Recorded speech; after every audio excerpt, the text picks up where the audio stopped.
Et salut, on se retrouve pour la vidéo présentation de la snapshot 20W46A, donc la snapshot qui suit juste celle qu'il y avait avant, tout simplement. Quelques nouveautés, pas les plus grosses nouveautés, il y a quand même un nouveau bloc assez intéressant. Reste à voir vraiment ce qu'on peut en faire.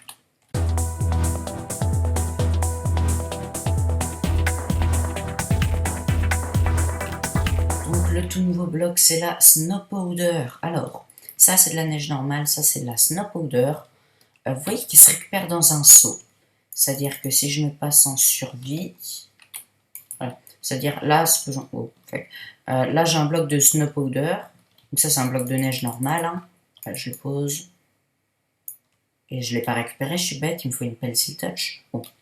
Ça c'est un bloc de Snow Powder. Oui, vous voyez que je vais au travers, je vous expliquerai ça après. Je prends un seau, pam, ça me fait un powder Snow Bucket.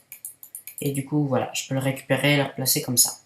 Le Snow Powder n'a pas de craft, hein, il se récupère juste avec un seau, tout simplement. Il sera trouvable probablement dans les nouvelles montagnes. Mais pour l'instant, il n'est pas encore trouvable. Le Snow Powder est un bloc qui ne se déplace pas avec un piston, il se casse. Et si vous placez du coup un Snow Powder Bucket dans un dispenser, il va se placer, hein, et donc si je le réactive, il va se récupérer. Intéressant sur cette mécanique.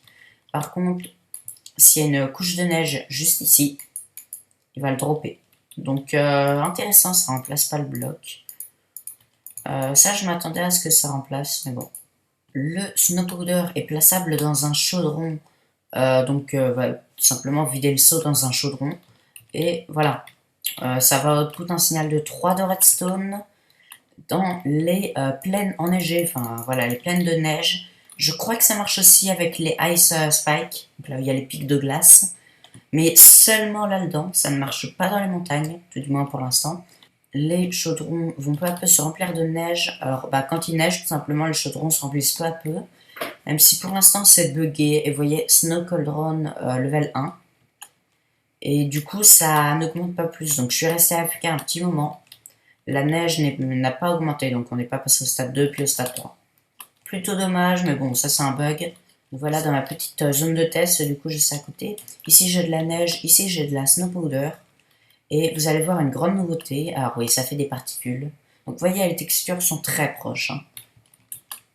Ah. Donc en fait, c'est moi qui ai creusé hein, ça. Donc on passe au travers de la Snow Powder. Très intéressant ça. Donc voilà, si je rentre, je passe au travers. D'ailleurs, c'est marrant, mais genre, juste si je fais genre ça, je vais là, vous voyez, on voit un petit peu là la forme des blocs. C'est intéressant, c'est en vrai, ça peut être sympa.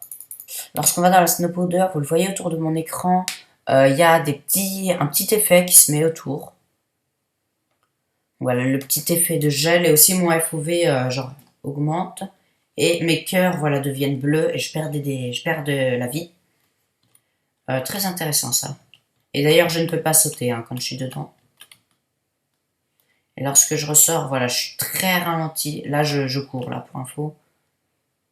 Et j'ai toujours l'effet un petit moment. Bon. Également, si vous portez des bottes en cuir, vous ne descendrez pas dedans. Vous pouvez shift pour descendre, mais vous ne descendrez pas d'ailleurs, oui. Suffit d'avoir le bas du corps dedans hein, pour geler. Et que ça commence. Voilà. Et plus vous aurez d'armure en cuir, plus vous gèlerez lentement. Donc là, c'est-à-dire ça va vraiment prendre beaucoup de temps vu que j'en full cuir. Oui, d'ailleurs, si vous faites F1, ça va retirer l'effet de givre qui est autour.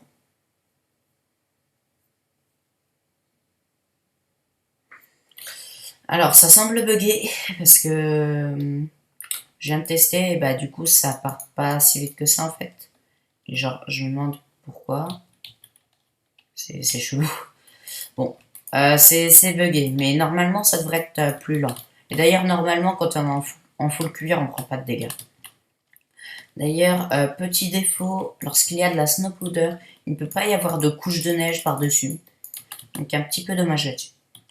Le Powder Snow Bucket, d'un point de vue redstone, est un bloc transparent, c'est-à-dire que voilà, hein, là je le répète, comme le Tinted Glass, Ici, la redstone passe travers. Ici, il ne passe pas. C'est un bloc transparent. La snow powder peut également être placée dans le nether. Très intéressant ça. Et d'ailleurs, et elle peut aussi être mise dans les chaudrons dans le nether. Tout comme l'eau, hein, je rappelle, vous pouvez mettre un chaudron avec de l'eau dans le nether. Voilà. Et d'ailleurs, fun. Ah là. Bon. Ouais, je viens de foutre de l'eau dans le nether. C'est avec un commande bloc. Enfin, avec des commandes, on peut mettre de l'eau dans le nether.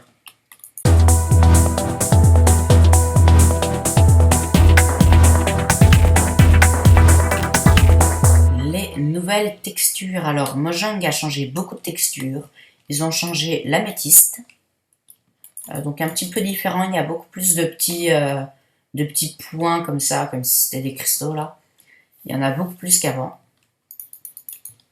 Du coup, l'améthyste cluster, hein, pour s'accorder avec l'améthyste.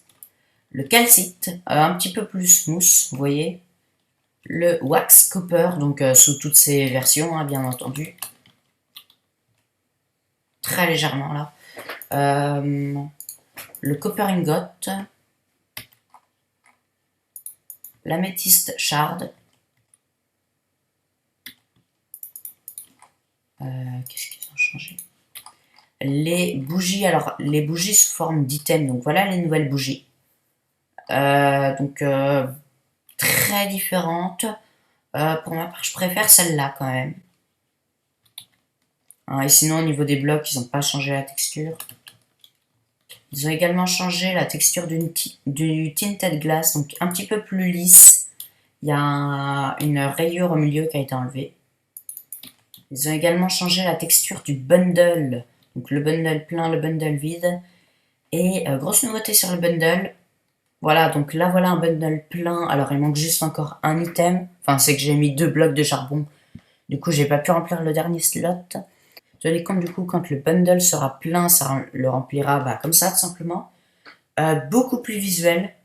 Même s'il est encore un petit peu chiant parce que voilà, pour le vider je dois faire ça. Et là, il y en a qui sont supprimés encore des items, parce que si je le remplis, il va pas se remplir en entier. Il a plus de contenance que le nombre de slots de l'inventaire.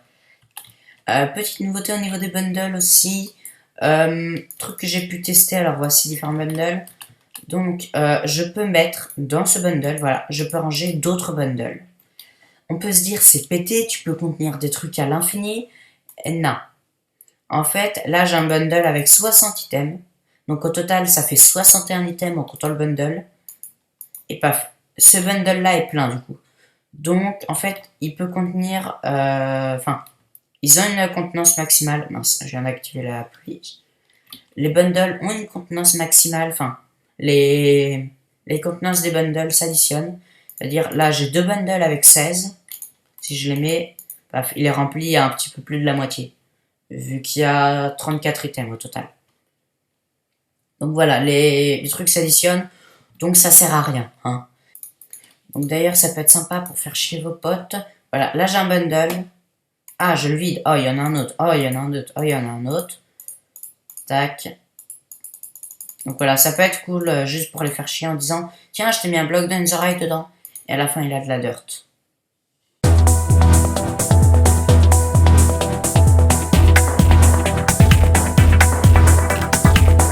La portée du Lightning Rod a été multipliée par 2. Donc avant, c'était 16 blocs de rayon. Donc 32 par 32. Maintenant, c'est 32 blocs de rayon. Donc 64 blocs par 64 blocs. Beaucoup mieux. Même si j'estime que c'est encore un peu petit. Hein. Ils auraient dû faire genre 50 blocs de rayon. Comme un beacon. Ça aurait été mieux, je pense.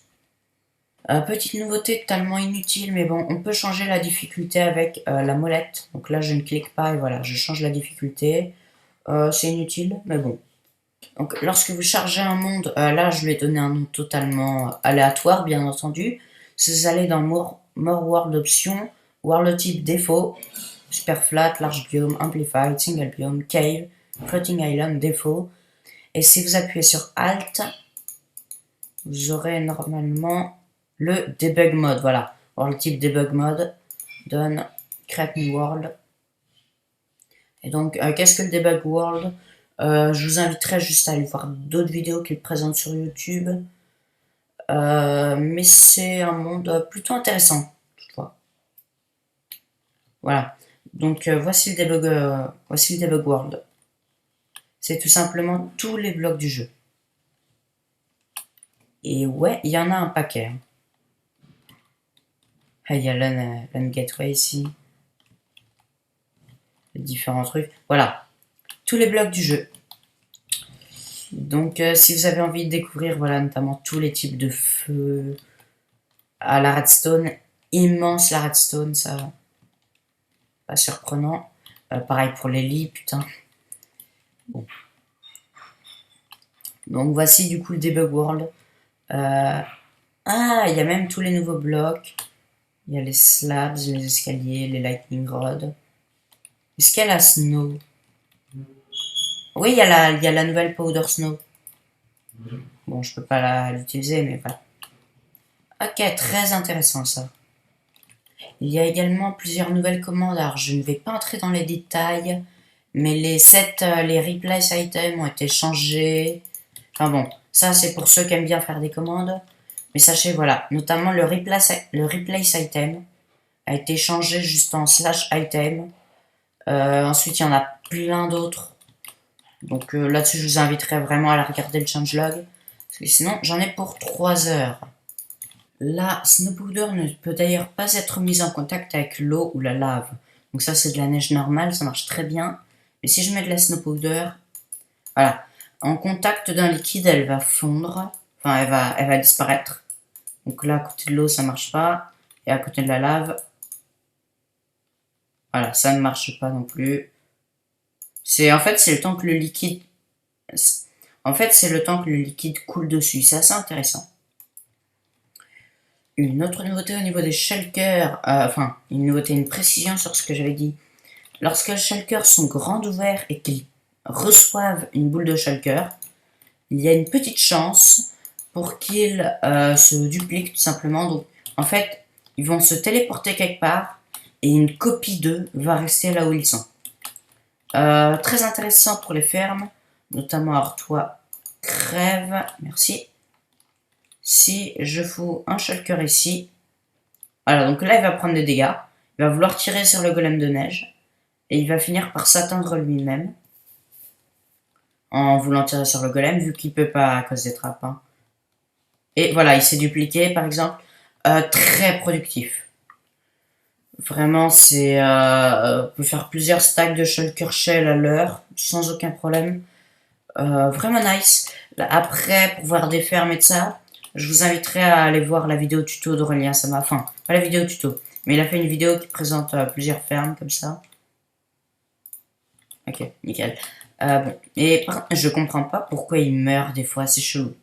Donc, c'est tout pour cette snapshot, beaucoup plus courte que l'autre, mais c'est normal, hein, pour l'Another Update, ça a été ça aussi. Ils ont foutu 4 biomes, et ensuite, ils ont fait quelques petites modifs. Bon bah voilà, hein, ça paraît normal. Tout ce qu'il y avait à la dernière snapshot, c'était déjà incroyable. Dans tous les cas, à plus les gens, n'hésitez pas à vous abonner pour voir les prochaines snapshots. Et puis à la prochaine.